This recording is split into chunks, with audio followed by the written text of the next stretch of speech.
خوش آمدید۔ چلیے آج ایک ایسے سوال کی گہرائی میں اترتے ہیں جو اکثر ہمارے ذہنوں میں آتا ہے۔ ایک مسلمان اور ایک مومن ہونے میں آخر فرق کیا ہے؟ یہ دونوں لفظ ہم اکثر ایک دوسرے کی جگہ استعمال کرتے ہیں، لیکن ان کے پیچھے جو مطلب چھپا ہے وہ بہت گہرا اور اہم ہے۔ تو اصل سوال یہاں سے شروع ہوتا ہے، ایمان یعنی دل کا یقین اور اسلام یعنی ہمارے ظاہری اعمال، ان دونوں میں آخر تعلق کیا ہے؟ یہی وہ نقطہ ہے جو اس پوری بات چیت کا مرکز ہے۔ دیکھیے، بنیادی فرق یہ ہے کہ ایمان کا تعلق سیدھا دل سے ہے۔ یہ اندر کا ایک سچا اور پکا یقین ہے، جسے کہتے ہیں تصدیق، مطلب کسی بات کو بغیر شک کے سچ مان لینا۔ دوسری طرف ہے اسلام، جس کا تعلق ہمارے ظاہری اعمال سے ہے، جیسے نماز پڑھنا، روزہ رکھنا، حج کرنا۔ اب ظاہر ہے یہ دونوں ہی ضروری ہیں، ایک دوسرے کے بغیر نامکمل ہیں، لیکن اصل سوال تو یہ ہے کہ کیا ہمارے ان ظاہری اعمال کے پیچھے وہ گہرا مومن والا یقین بھی موجود ہے؟ چلیں اس کو ایک ایسی مثال سے سمجھتے ہیں جہاں ایمان کی سب سے بڑی آزمائش ہوتی ہے، یعنی جب کوئی ایسی بات سامنے آئے جو ہماری عقل اور منطق سے بالکل باہر ہو۔ ذرا معراج کے واقعے کو اپنے تصور میں لائیے۔ نبی اکرم صلی اللہ علیہ وسلم نے اہل مکہ کو بتایا کہ وہ رات کے صرف ایک حصے میں مکہ سے یروشلم گئے، وہاں تمام انبیاء کی امامت کی اور پھر 7 آسمانوں کا سفر کر کے واپس بھی آ گئے۔ آج کی ٹیکنالوجی کے دور میں بھی یہ بات حیران کن لگتی ہے، تو ذرا سوچئے اس وقت کے لوگوں کے لیے کتنی ناقابل یقین بات ہوگی۔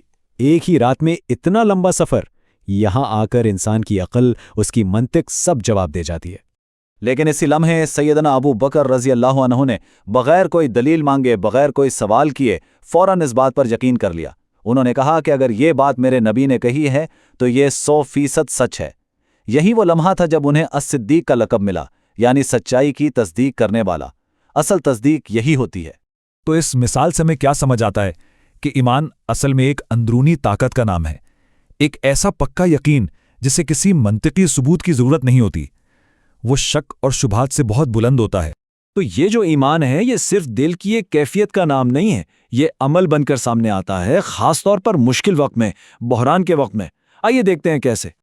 نبی اکرم صلی اللہ علیہ وسلم کے وصال کے بعد کا منظر سوچئے۔ ہر طرف غم اور بے یقینی کا عالم تھا۔ پہلے ہی ہفتے میں جھوٹے نبی اٹھ کھڑے ہوئے۔ پہلے ہی مہینے میں کچھ قبیلوں نے زکوٰۃ دینے سے انکار کر دیا، جس سے ریاست کی بنیادیں ہل گئیں۔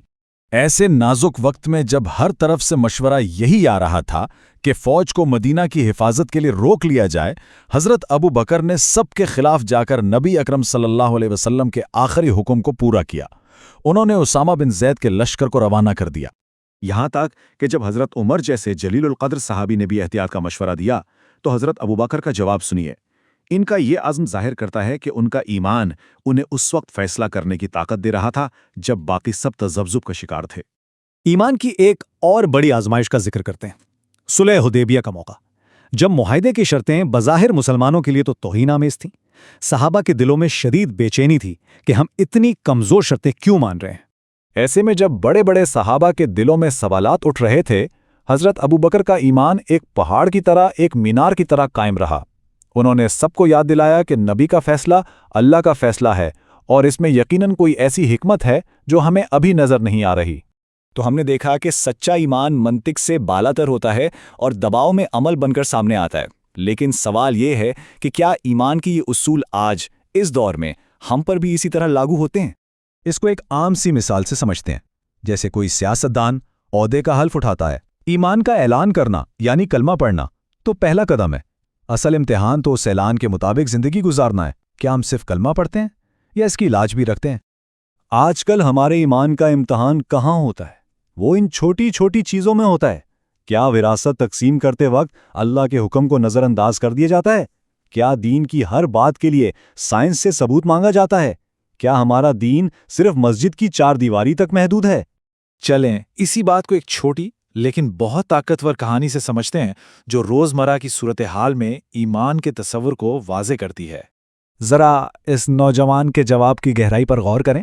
اس نے یہ نہیں کہا کہ میں نہیں پیتا، اس نے کہا میں مسلمان ہوں۔ اس نے یہ بتایا کہ مومن ہونا کوئی پارٹ ٹائم جاب نہیں ہے، یہ ایک 24 گھنٹے کی ڈیوٹی ہے اللہ کے لیے۔ تو اس ساری گفتگو کے بعد اب وقت ہے کہ ہم ایک لمحے کے لیے رکیں اور اپنے آپ سے ایک سوال کریں۔ علامہ اقبال کے اس خیال سے متاثر ہو کر ہمیں اپنے گریبان میں جھانک کر یہ سوال پوچھنا چاہیے، کیا ہمارا ایمان صرف زبان اور دل کی حد تک ہے، یا ہمارے اعمال، ہماری نظریں اور ہماری پوری زندگی اس کی گواہی دیتی ہے؟ دل و نگاہ کا مسلمان ہونا ہی اصل کامیابی ہے۔